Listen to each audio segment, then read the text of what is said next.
Hi everyone, welcome. In the honor of a bunch of scrappy entrepreneurs on stage, there are no prepared questions for this. This is a complete fireside conversation. And I think Mike Tyson said it best, where you can have a plan until you're punched in the face. So we're going with that. I think that's pretty much our lives day in, day out. So my assumption is that we all just swim around and do that all day, every day. So I'll hand over to Michelle just to give us a quick intro into you and your business, and we'll go around and then I'll ask the first question, and then we'll take things from there. Righty. You can hear me, right? So I'm Michelle, CEO, co-founder of a company called AdBot.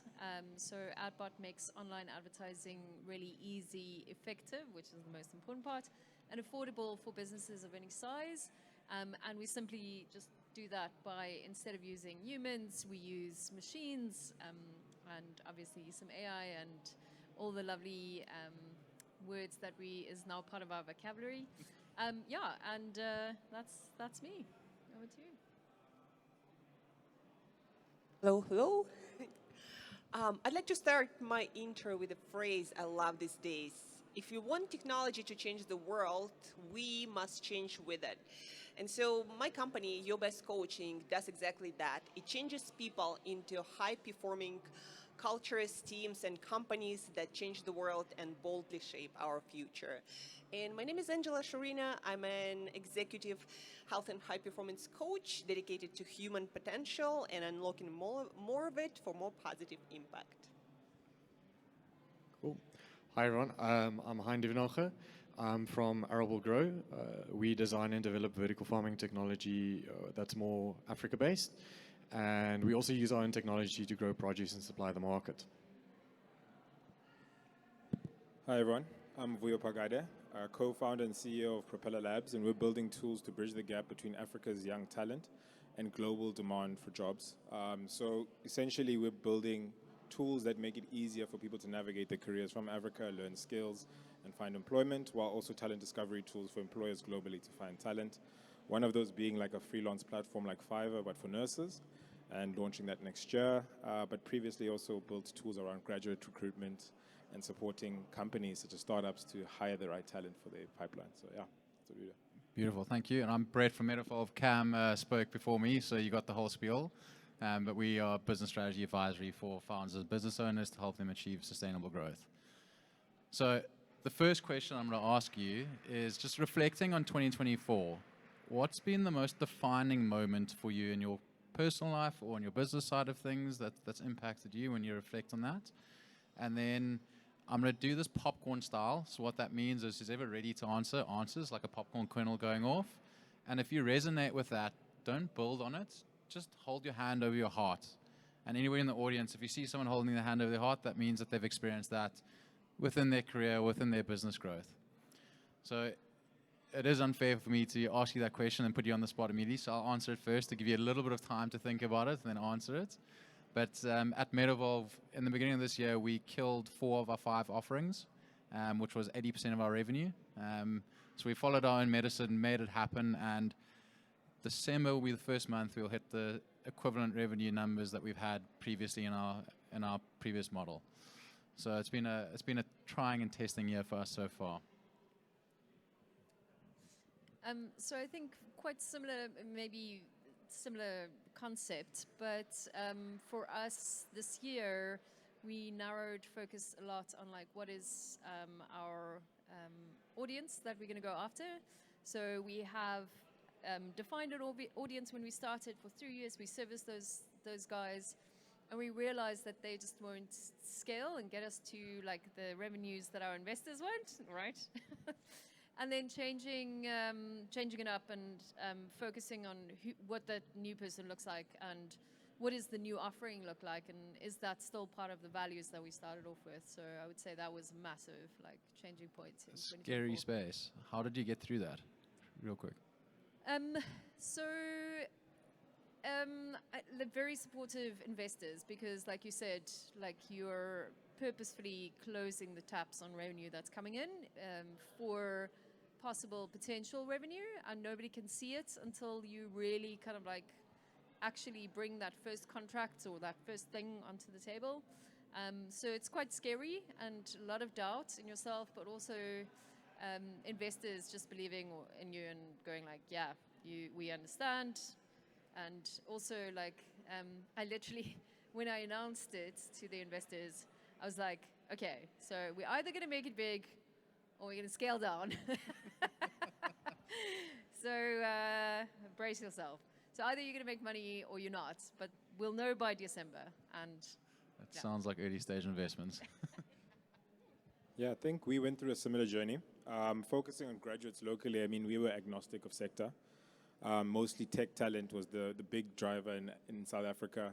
We're building a marketplace, we're building technology, but a lot of our uptake or adoption in South Africa was services. So a lot of corporates would actually use us from a recruitment service perspective as opposed to using our system to actually do it cheaper for themselves. And so a lot of this iteration around what's our business model and if we can scale this internationally. So took a big chance and went overseas with the Irish Tech Challenge, and also went to Canada to go and explore the international market and appetite for South African graduates. Long story short, people aren't really interested in early talent from South Africa, or from Africa in general, but are more focused or interested in young professionals from Africa. As well as healthcare was a huge challenge overseas. So there's a huge push for like African talent in the healthcare sector. And so the big question for us was, should we double down and focus on Africa, still perpetuating the idea of graduates? Should we convert that into a recruitment agency so that it just focuses on agency fees, put in some talent and run it as an SME? And also then for us was launching Propeller. So Propeller was an evolution of that, where we're focusing on still building the marketplace on younger professionals, not necessarily what we started off with, but still servicing the same purpose, right? And I think that's another key thing for us, is that no matter what the business model looks like, or no matter what the solution looks like, as long as the purpose is being achieved, that is what myself and my co-founder really doubled down on. And so us opening doors still for young Africans in global markets, and also moving away from the politics that surrounds some of these questions. People will talk about brain drain, this, that, and the other. But again, we know that we're servicing Africa's talent, and it doesn't matter whether they're getting jobs here or internationally. We know that we're doing something for our customers, and I think that was a big thing for us. Beautiful. I think the more Africans that can get overseas, the better at this point in time, and bring it back, obviously. Yeah, I think a big thing for us is when we started going down this journey, we knew we would either have to create the market or find very interesting ways of convincing the market to adopt our technology or our produce, especially in a very conservative agriculture space. And I think one of the most defining moments this year was finally being able to convince a retailer to understand what our benefit of our produce is compared to anyone else they can get it from. So we got in with Food Lovers Market, and immediately the light bulb went on for a lot of other people, where we didn't really change what we said, but it's that name that kind of goes to pair with it with a small startup that makes a huge difference. Because then immediately it's that first person that kind of said, okay, yeah, we now understand it, and for some reason everyone else then also starts to understand it. Get that. Angela, from your side? I can't even believe that it's still 2024 and it's been just 1 year. So I started my company actually in February of this year. And at the beginning of the year, I had no customers, just a few conversations. And then just a few months later, I signed up PwC as my first corporate clients, and the biggest still this way, and we're still working together. And I did not have an idea what I'm going to be offering exactly, and through series of conversations created this whole thing, and now growing, and I just can't believe that it happened all that fast. And yeah, and I also want to share the biggest lesson of this year: questions before sales. Meaning, the more conversations you have with your customer, that's what should lead your process. Not pushing something or even offering, but asking, what do you actually need? What will serve you better? What is the biggest value I can bring to you? And then shaping everything around that. Brilliant. So sticking on that theme of the biggest lesson, I'm going to take the timescale a little bit sooner, and let's look at the last quarter. I think most entrepreneurs run on a 90-day cycle in some way, shape, or form. What's been the biggest or hardest lesson you or your business has had to learn over the last 90 days? Oh my word, are you serious? Okay. So for us, it was a part of our business, we licensed out to a company in Sweden because they were the only ones that really knew how to do this piece of integration into Google's API. They liquidated with a week's notice. Yeah. So I think the lesson there is like always have a bit of a plan B, even though you think the sales agreement is all in place. Nope, that's not always gonna be okay. And then obviously knowing that that was gonna happen, so I had a week to rebuild our entire platform. Plus, you need R1 million worth of working capital to get that in. So having like an option to be able to push that money in at like a drop of a hat, that's also intense. You've got amazing investors. We really do. We really do. So yeah, those were always have a plan B. Like I don't care what contract you have in place. Have a plan B for any like tech thing, especially if you're licensing. Beautiful. Thank you for sharing. Yeah, I think for us, it's also a big lesson of saying no, even when it sounds exciting. I mean, as part of some of the customers that we're now in our pipeline, and one big client locally, actually one of like the largest SaaS tools or platforms globally. I won't say their name. But yeah, they're very interested. But still, again, it was focused on another segment, which we had just told ourselves we're not going down the road of, right? Some of our big pushes for next year with Propeller is still around healthcare. And so how do we balance the inevitability of the stuff that is already forming excitement versus saying no to the things that actually sound exciting now, but don't align with our broader vision? And sometimes as a startup, when you're excited and trying to rush a corporates will literally like ignore you for like a month, a year, 3 years, and then we'll come back excited afterwards. And so even though it sounds exciting and on the moment, it sounds like it's a yes, I would say still double down and focus on your focus as a startup and allow the natural process of sales to big enterprise to follow that journey, as opposed to trying to rush and change as soon as a big corporate says, we're excited, we're in the meeting, and thinking that it's going to be landed within the next 3 months. Beautiful. Hi, and Angela. Yeah, I actually just want to echo both, because it's 100% corporates take forever, and you get so excited. As a startup, they come into your door and they give you this grandiose picture of their numbers, and you're like, yeah, I can definitely do that. And then the emails start coming through, and it's all these CCs in there, and everyone that has to give that thumbs up. But I think also on the plan B and C, I think like as founders, we get so excited, like for instance, our case, we can grow produce out of season, and we tell this to everyone, but be prepared when someone bites to say, yeah, okay, cool, I need that produce. Because it happened to us, and the client phoned us and they said, because of the flooding, I need like 20 kilograms of coriander in like tomorrow. And all of a sudden we were like, oh gee, okay, we didn't actually think someone was going to buy it this soon. So yeah, being prepared for that, because then you say yes, and it's your whole story. So yeah. It's quite interesting to see the contrast between the two of you. One saying no, one saying like, how do I say yes to this, and playing off the two of that. And I think it resonates with a lot of our clients, and it certainly resonates with Cam and I, where these opportunities come through the door and it's like, wow, I would love to do that. This is directly in line with our purpose. And then the bigger businesses can take a long time. I mean, there's people in the room that's taken 18 months to get to the point of, let's discuss a contract. Never mind closing a deal or anything along those lines. So Angela, from your side. Yeah, I think I will just join the corporate theme. When I started, I had no idea how long it actually takes from the first engagement to actually getting paid. And then I actually listened to a podcast about consulting, and I'm like, 6 to 12 months is good runway and good time frame. I'm like, okay, now I know. So I guess the takeaway, do your research, understand how this specific, I don't know, either industry or niche or work with this specific client works, and then then you know what to be prepared for and can align all the things accordingly. Beautiful. So a common theme that's come through here is excitement. And I think, especially in those dark days or when you're questioning whether you should close the business up or move on to the next thing or just actually get a full-time salary from somewhere else and be a lot more secure, excitement's usually the thing that draws me back into MetaVolve and taking through that.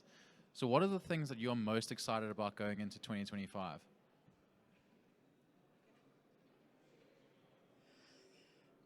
Getting 10 clients, corporate clients, and getting to $1 million in revenue. So I'm actually really excited about that. And some friends ask me, well, what's all about money? And I'm like, it's not about money. It's about the impact that you can create with that money. We still live in capitalism, and the more money you have, the more leverage you have, and the more you can change the world. Whether that's said or not, but that's just how things are. So yeah, that's growing, scaling. I guess that's what I'm excited about, but for more positive impact and better world. Yeah, I'm probably going to say what every founder doesn't want to face the reality, but for us, it's been whenever we've been at our lowest, almost running out of money, we got the best and the greatest deals. And it's funny how it works. Maybe it's just my luck. Murphy really loves me. But I think it's like looking forward for us, a big thing is we've got so many checkboxes to tick, and then it'll exponentially scale us. Getting into like a big retailer, we had to get global gap certification, which before wasn't a big thing for us, but now we know that's the only thing we need to be able to get in access to over 200, 400 stores immediately. But it's a one certification issue. But yeah, once we get that, then it makes a big difference. So we've got 2 other products which is in the same boat. So yeah. Awesome. For us, again, the pipeline is quite solid, and there's a deal we're looking to sign, crossing fingers next week. But the partner, again, going back to focus, right, and knowing where you play the game, one of our partners that we're looking to launch with next year announced their results last week. They spend about 1.4 billion rand on agency fees for freelance nurses. And so, I mean, we've been talking to them patiently for some time, but again, really reinforcing our focus, really building around this next launch. And yeah, now that that's been announced and some of the strategies that they've now put in place since our conversations, getting that signed off and getting that in the door, that's going to be quite exciting. But I think also, as we roll out, I think it's, again, just having that refreshed approach to like a new year of building, a new year of opportunities, but still staying drilled down focus on what the 5-year plan is and what every single step leads to for the longevity. When new opportunities come in, now we're in a position where, we're putting our operations, I like the conversation before around like getting investment to put your operations in place, and having learned all the lessons from bootstrap. I mean, we've never had investors. We've bootstrapped all this time. And the lessons learned by my co-founder and I, bootstrapping this whole time, have allowed us to say, even if investors don't come in the door, we know how to operate and conquer this thing. So it's exciting now to be in a position that we're being led by the momentum we've built and focused on building, as opposed to chasing this money because we need it or we're going to shut down the business, right? Yeah. I'm quite excited for what that will look like in future. That's awesome. So landing that deal, so roughly what does that do to your growth rate? Is it double? I mean, we really don't know. We really don't know, but again, it gives us at least 6 months to plan out that with the partner, because they're also going through a very interesting change, and that's why we're strategic for them. But with that said, there's also a lot of international opportunities that open up with that. So we can now really focus on growth as opposed to, are we keeping the lights on for the next few days? That's awesome. It's a great place to be. Yeah. Sure. Big deals are very exciting for next year. We also have a big one potentially closing in December. If that happens, our growth rate would be amazing, or we'll close down. Jokes. I'm just joking. No, so it's just a really big deal. But what I am excited about is, now that we have all the tech and we kind of like developing it, I didn't realize how much control I now have over how the customer is going to experience our product. And what I really like about that is now that we have that control, we can have our customers dictate exactly what they want to experience and how they want to experience it. So I think that is super exciting to kind of like explore a little bit more in that kind of like space. But yeah, so that's a big deal. Customers leading the journey rather than, having some UX UI be presented to you, and this is what you're going to do. Yeah. Beautiful, thank you. So we've probably got a few minutes left, so I just want to look onto the floor and see if there's any questions on the floor. I'll come to you.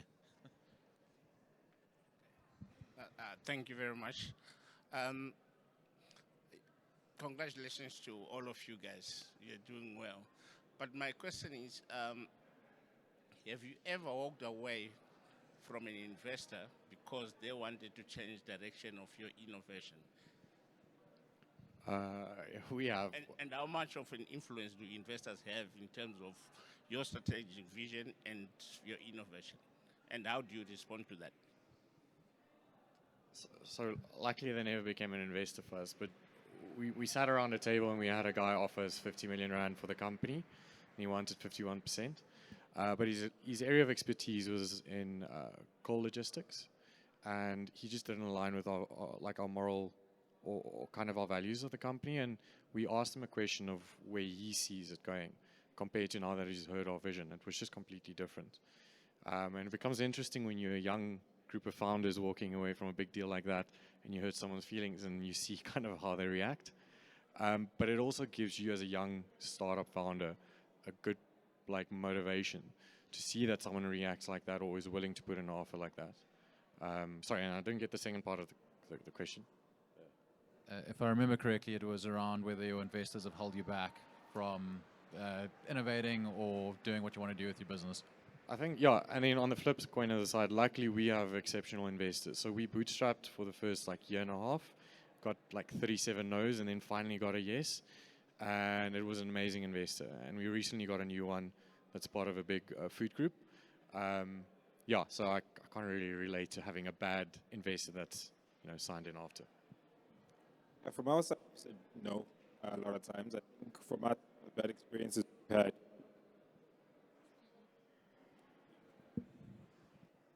I'll tell you about some of the failures in the market of the ecosystem that have really caused us to have some things. I mean, I'm from what you'd call an underserved industry, so POC.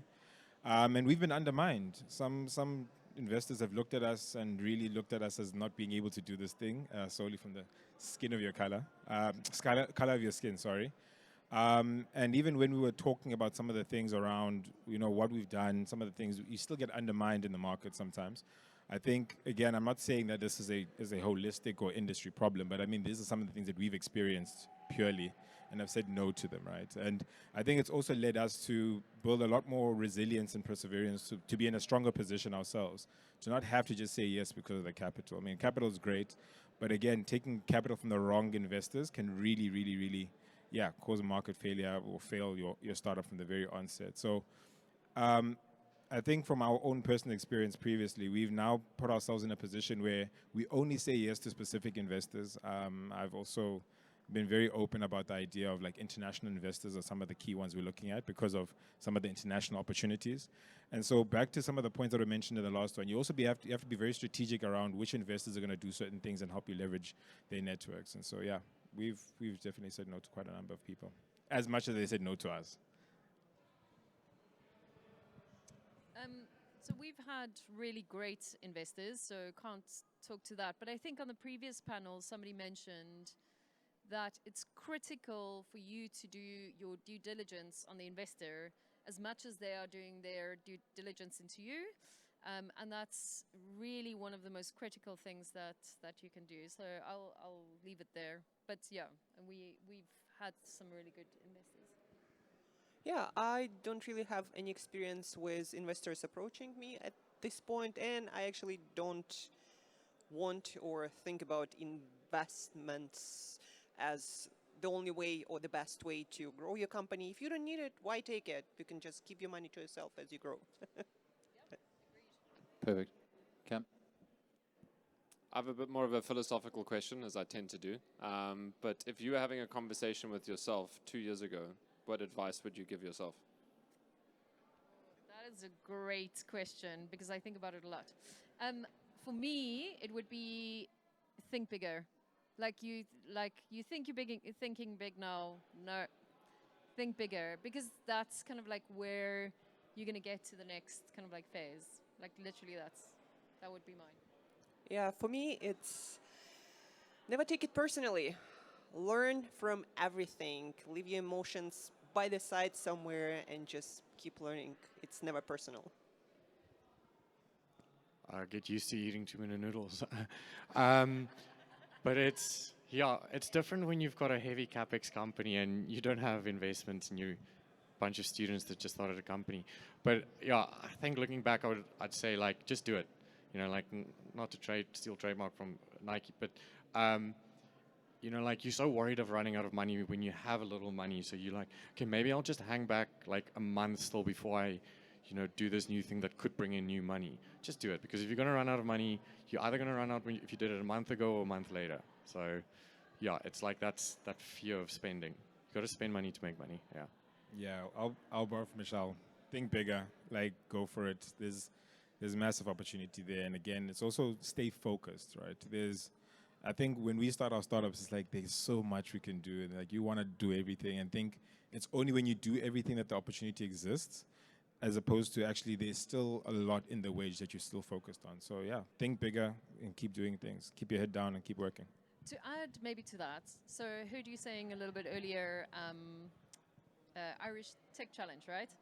So I think the minute you get exposure, you see things differently. So I remember a year ago, we went to Silicon Valley as Startup Grind, just participated. And when I got back, I was like, I mean, these guys shouldn't be working for me. They don't even like live the values out.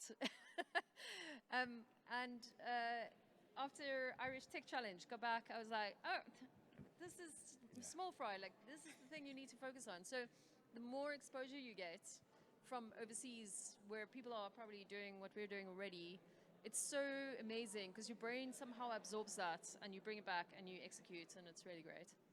Yeah. Beautiful. Thank you. And that is a beautiful question from South Africa's #1 podcast host for entrepreneurship and my business partner, says another punt. The Founder Files is what the podcast is called. Is there anybody else that's got a question from the audience? And I'll also give my answer to that. And my answer is focus more on the question than on the answers. A lot of times I was searching for answers instead of looking for the right question 2 years ago. And it's been quite a big change in our business over the last few months, really. Just making that shift happen. Are there any other questions from the audience? Cool. So I'm going to give it the cop-out question. If you're in the audience and you can ask one question to yourself, what is that one question that you would ask? I've got a question. What support have you guys seen from the ecosystem? From the ecosystem that could be improved, or essentially you found useful for our ecosystem locally, or things that you could leverage from other markets. I know we've spoken about the Irish Tech Challenge and Ireland and how their ecosystem works, but what are some of the exposures that you've seen from other ecosystems that you believe could help us as Africa build a better ecosystem for us to grow startups here?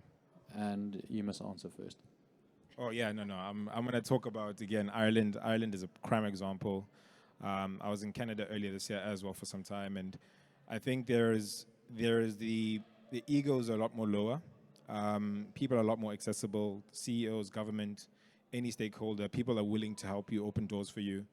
And that level of support from the other ecosystems is something I really wish South Africa and Africa would take more of, where the bureaucracy shouldn't be there. I think people should be as accessible to startups and us as entrepreneurs as any other person. Because I think behind every business, every corporate, every organization, it's a bunch of people building things. So when you become genuine and build those genuine relationships and figure that MTN is not just a shell that you're selling to, it's people and what they're doing that you really see value. And I think, I would answer that as that.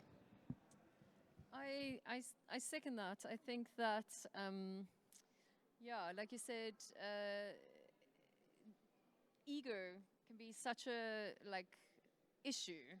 Like, again, going to other ecosystems, being exposed to other kind of players, the accessibility to people who have literally sold their company for 100 million, and you're like, you speaking to me, like, what?